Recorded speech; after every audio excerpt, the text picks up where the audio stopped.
প্রিয় ভাইরা, আমরা অনেকেই অজু ভাঙার কারণ 7টি আমরা জানি, আমরা অনেকেই নামাজ ভাঙার কারণ 19টি আমরা অনেকেই জানি, আমরা অনেকেই রোজা ভাঙার কারণ আমরা কিছু কিছু জানি, বাট কিন্তু আমরা ঈমান ভাঙার কারণ যে 10টি আমরা অনেকে জানি না। ফলে আমাদের বয়স যখন 70 বছর, 80 বছর, 90 বছর যখন হয়ে যায়, তখন আমরা অনেক মানুষ আছি এই ঈমান ভাঙার কারণে 10টি না জানার কারণে আমাদের ঈমান ভেঙে যায়, ফলে আমরা চিরস্থায়ী জাহান্নামে চলে যাই। মনে রাখবেন, রবিবার মনে রাখবেন, এই 10টি গুনাহের কারণে ঈমান ভেঙে যায়, আর এই 10টি গুনাহের কারণে মানুষ চিরস্থায়ী জাহান্নাম হয়ে যায়। বিকজ কারণ এই 10টি গুনাহ করলে, 10টি কারণের জন্য ঈমান ভেঙে যাওয়ার পরে আপনি কাফের মুশরিক হয়ে আপনি মারা যাবেন। আর মুশরিক কাফেরদের জন্য কখনো জান্নাত নাই।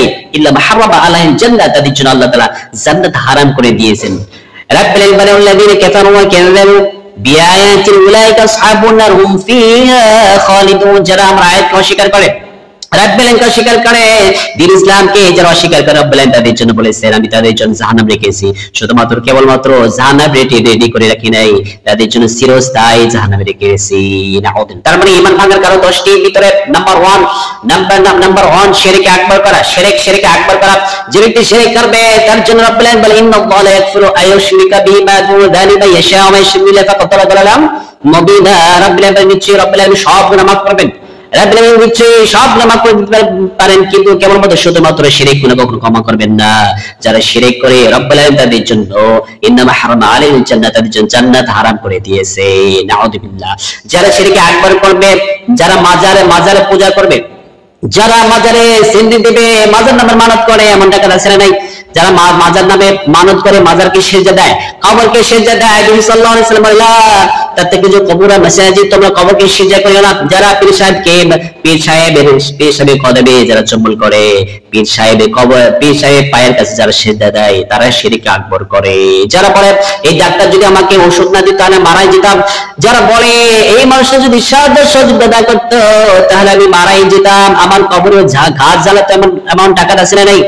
এমনটি বলা হচ্ছে শিরক আকবার। শিরক আকবার যারা করবে রাব্বুল আলামিন কসমিত কাল তাদেরকে maaf করবেন না। নাম্বার 2 হচ্ছে ঈমান ভাঙার কারণ। নাম্বার 2 হচ্ছে কোরআনকে অস্বীকার করা। কোরআনকে যারা অস্বীকার করবে তারা কি হয়ে যাবে? তাদের ঈমান ভেঙে যাবে। নাম্বার 3, রাসূল সাল্লাল্লাহু আলাইহি ওয়াসাল্লাম ছাড়া অন্য আদর্শ গ্রহণ করা। আপনি যদি পলিটিক্যাল লিডার হন, আপনি যদি পলিটিক্যাল কর্মী হন, যদি আপনি নেতারা আদর্শ যদি গ্রহণ করেন, সাল্লাল্লাহু আদর্শ ছাড়া অন্য আদর্শ যদি গ্রহণ করেন, তাহলে তো আপনার ঈমান ভেঙে যাবে। অনেকে আছে যারা বিএনপি করে, তাদের আদর্শ হচ্ছে জিয়াউর রহমান, শহীদ জিয়াউর রহমান। আমরা আদর্শ যদি আপনি মনে করেন তাহলে ঈমান ভেঙে গেছে, ঈমান গেছে, আপনার ঈমান চলে গেছে। এরপরে কেউ যদি আর যারা আমিল করে, তারা যদি মনে করে শেখ মুজিবুর রহমান আমরা আদর্শ, শেখ হাসিনা আমাদের আদর্শ, তাহলে আপনার ঈমান ভেঙে গেছে, আপনার ঈমান শেষ। আপনার ঈমান কি শেষ? তার মানে অনেকে আছে যে নেতার আদর্শ গ্রহণ করে, সাল্লাল্লাহু আলাইহি ওয়াসাল্লাম ছাড়া অন্য আদর্শ যদি আপনি গ্রহণ করেন, সালমান খান, শাহরুখ খান, যারা সেলিব্রিটি, যারা চলচ্চিত্র ফিল্ম যারা করে, এই নায়ক নায়িকা, গায়িকা যারা আদর্শ গ্রহণ করবে, যে সকল ইয়ং মেনরা যদি তারা খয়ের খান, সালমান খানের আদর্শ যদি গ্রহণ করে, তাহলে তার ঈমান ভেঙে গেছে। এরপরে হচ্ছে 4 নাম্বার, যারা আল্লাহ তাআলাকে পাওয়ার জন্য অন্য কোনো মাধ্যম তালাশ করে, আল্লাহ তাআলাকে পাওয়ার জন্য অন্য কোনো মাধ্যম তালাশ করে, পীর সাহেবের কাছে যাবেন, পীর যদি না ধরে আল্লাহ তাআলাকে পাওয়া যাবে না, পীর সাহেবকে যদি আমি না ধরে আল্লাহকে পাওয়া যাবে না, এমনটি অন্য মাধ্যম ছাড়া আল্লাহকে পাওয়াই যাবে না, আল্লাহ আমার ডাকে সাড়া দেবেন, এমনটি বলা হচ্ছে শিরক, এমনটি বলা হচ্ছে ঈমান ভঙ্গের কারণ। নাম্বার 5, যদি কোনো মানুষ যদি কাফেরকে, মুশরিককে ঈমানদার মনে করে আর ভালো মানুষ মনে করে, তাহলে তার ঈমান ভেঙে যাবে। অনেক মানুষ আছে যে এই লোকটা কাফের হলো, লোকটা ভালো, মানে ঈমানদার মানুষ, মানে ধর্ম যার সবার। এই যে আপনার এই কয়েকদিন পরে একটা পূজা আসবে, এই যে পূজা, এই যে শ্রী শ্রী পূজা, দুর্গা পূজা, এই পূজাতে যারা যাবে, যারা একদম বিশ্বাস করবে যে এই ধর্ম যাদের উৎসব, সবার এই ঈদের ঈমান ভেঙে গেছে। এরপরে রাসূলুল্লাহ সাল্লাল্লাহু আলাইহি ওয়াসাল্লাম কোন সুন্নাত ছাড়া, নাম্বার 6, রাসূলুল্লাহ সাল্লাল্লাহু আলাইহি ওয়াসাল্লাম কোন সুন্নাতকে অস্বীকার করবে। রাসূল সাল্লাল্লাহু আলাইহি ওয়াসাল্লামকে দাড়ি সুন্নাত, এই দাড়িকে রাসূল সাল্লাল্লাহু আলাইহি ওয়াসাল্লাম যত সুন্নাত আছে সকল সুন্নাতকে যারা অস্বীকার করবে, তাদের ঈমান ভেঙে যাবে। নাম্বার 7 হচ্ছে ইসলামী শরিয়াতে বিধিবিধানকে ঘৃণা করা। ইসলামী শরীয়তে বিধিবিধানকে ঘৃণা করা, ঠাট্টা বিদ্রুপ করা, হালালকে হারাম মনে করা, আবার হারামকে হারাম মনে করে যারা হারাম মনে করবে, ইসলামী শরীয়তে বিধিবিধান নিয়ে যারা ঠাট্টা মশকরা করবে, তাদের ঈমান ভেঙে যাবে। নাম্বার 8, ইসলামের শত্রুদের সাহায্য করা, কাফের মুশরিক ইহুদি খ্রিস্টান মুনাফিকদের কাজ সাহায্য করা, যারা জিহাদি করে, যারা ইসলামের বিরোধিতা করতে পারে, ইসলামের ক্ষতি সাধন করতে পারে, এই সকল মানুষকে যারা সাহায্য সহযোগিতা করবে, মুমিন মানুষ মুসলমান মানুষ যদি সাহায্য সহযোগিতা কাফেরকে যদি সাহায্য করে, তাহলে তার ঈমান ভেঙে যাবে।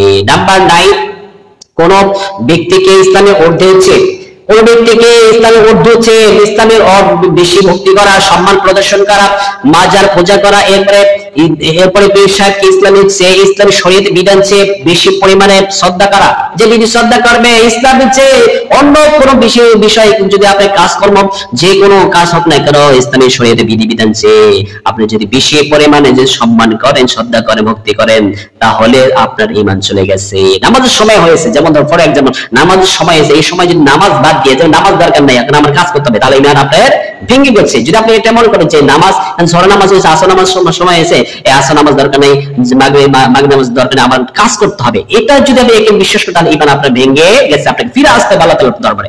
এবার নাম্বার 10 হচ্ছে জাদু করা। যে ব্যক্তি জাদু করে আর জাদুকে বিশ্বাস করে, তার ঈমান গেছে। তার ঈমান কি হয়ে গেছে? তার ঈমান ভেঙে গেছে, ঈমান আবার জোড়াতালি দিতে হবে। এই 10টি কারণের জন্য ঈমান ভেঙে যায়। এই 10টি কারণে যদি ঈমান ভেঙে যায়, ঈমান ভেঙে যাওয়ার পর যদি আমানতু বিল্লাহ, আল্লাহর ঈমান এনেছে, অথবা লা ইলাহা ইল্লাল্লাহ মুহাম্মাদুর রাসূলুল্লাহ, এটা যদি আপনি না বলেন, আশহাদু লা ইলাহা ইল্লাল্লাহ ওয়া আশহাদু আন্না মুহাম্মাদার রাসূলুল্লাহ, এদের বিশ্বস সাল্লাল্লাহু আলাইহি ওয়াসাল্লাম কাসাদাল যিকরি ক্বালু লা ইলাহা ইল্লাল্লাহ মুহাম্মাদুর রাসূলুল্লাহ সাল্লাল্লাহু আলাইহি ওয়াসাল্লাম পড়তেন যিকির ক্বালু কাসরাতুল যিকরি ক্বালু লা ইলাহা ইল্লাল্লাহ, বিশ্বস সাল্লাল্লাহু আলাইহি ওয়াসাল্লাম সবসময় পড়তেন লা ইলাহা ইল্লাল্লাহু মুহাম্মাদুর রাসূলুল্লাহ। এইজন্য আমাদেরকে প্রত্যেককে আমাদের ঈমান গ্রহণ করতে হবে। আমাদের এই 10টি যেন না হয়, 10টি যদি একটি যদি হয়ে তাহলে আপনার ঈমান ভেঙে গেছে। ঈমান জোড়াতালির জন্য অবশ্যই মৃত্যুর আগে হলেও আপনাকে কালিমা গ্রহণ করে আপনাকে কালিমা গ্রহণ করতে হবে। যদি কালিমা গ্রহণ করতে পারি, আল্লাহকে একত্বভাবে যদি স্বীকার করতে পারি, মুহাম্মদ সাল্লাল্লাহু আলাইহি ওয়াসাল্লাম আল্লাহর রাসূল, এই শিক্ষা যদি দিতে পারি, তাহলে আমি ঈমানদার হব। আল্লাহ প্রত্যেককে এই 10টি এই ঈমান ভাঙার 10টি থেকে আমাদের প্রত্যেককে তৌফিক দান করুন। আমিন।